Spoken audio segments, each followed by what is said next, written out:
Hello and welcome back to another lecture on my channel Irene Francis. Today let's learn about the critical essay Heresy of Paraphrase by Cleanth. Heresy of Paraphrase is a critical essay that was published in Brooks' collection of critical essays titled The Well Wrought Urn. So let us look at this collection first. Cleanth Brooks, the author of this collection, was a 20th century American new critic. Now, new critics believed that a text should be studied from the meanings you get from within the text itself. A text is enough. You don't have to look into sources which are outside the text to find the meaning of the text.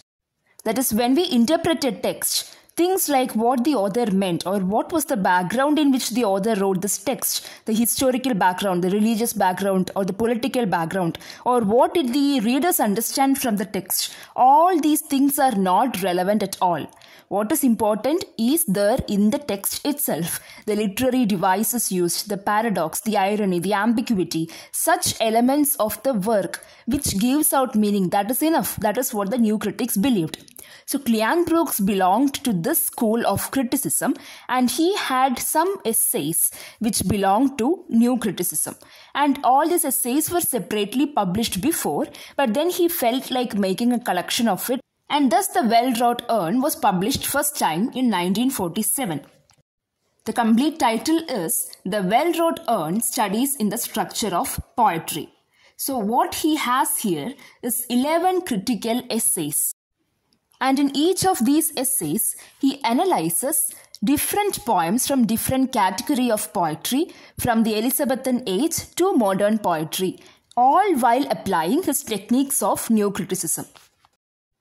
And just to mention, the title of this collection, The Well Wrought Urn, comes from John Donne's poem titled Canonization. Moving forward to our topic, Heresy of Paraphrase.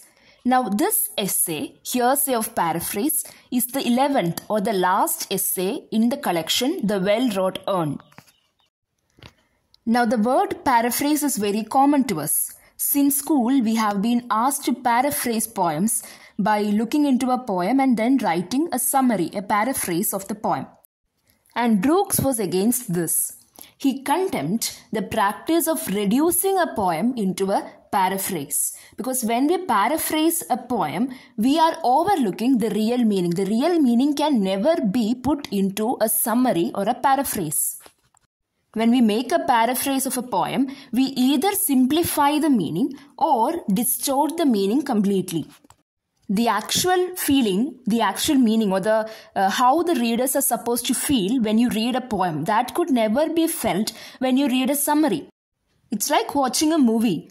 You can hear the story of the movie, but it would be completely different from watching the movie by yourself. The feelings are going to be very different. So the same way, Cleanth Brooks is against paraphrasing poetry. Now look at the example given here. So wore the night, the east was grey. Now this could be simplified. The poet simply wanted to say, thus the night passed. But when someone says the night is over, would the emotion be the same as reading it in a poem like this?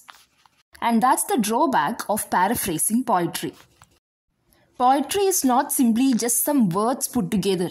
The sounds, the pauses, the rhythm, the paradoxes, the irony, all these could create emotional feelings in the reader. And paraphrased content of the same poem cannot bring these feelings because it wouldn't contain these characteristics of a poem. And thus, according to Cleanth Brooks, the true worth of poetry cannot be stated in terms of content or subject matter alone, but also in terms of structure or form. Now, you could talk about something that you do on a daily basis, like how Wordsworth and Coleridge wrote romantic poems. But even that could be a great poem considering how the poem is written. Now, what does Brooks means when he says about the structure or form of poetry? The structure includes all these literary poetic devices like paradox, irony, ambiguity and all the pauses, the rhythm, the meter. All these will come under the structure. So the core meaning of a poem will depend upon all these poetic devices. It's just like a painting. Just like how the colors are mixed in a particular way in order to create a beautiful painting, in the poem, these poetic devices are all supposed to be mixed together in a certain way, arranged together in a certain way to create the best poem. And the structure is so important to the poem. It gives a lot of meaning to the poem that a good poem will be very hard to paraphrase. You can never completely show the meaning of the poem through a paraphrase if the structure or form of the poem is that well built.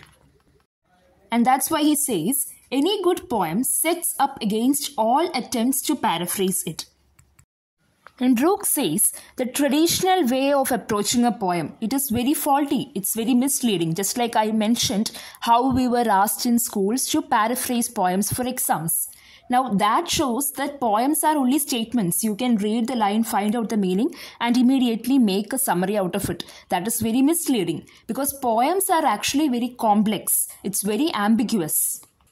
There could be a lot of meanings in the poem. A simple pose, a simple rhyme, rhythm, all these things contribute meaning to the poem and it cannot be completely transferred into a paraphrase. And here Brooks is not asking us to completely disregard paraphrase. He tells us paraphrase can be used as a reference. For a person who is willing to learn a poem, paraphrase could be the first step, but it shouldn't be the final step.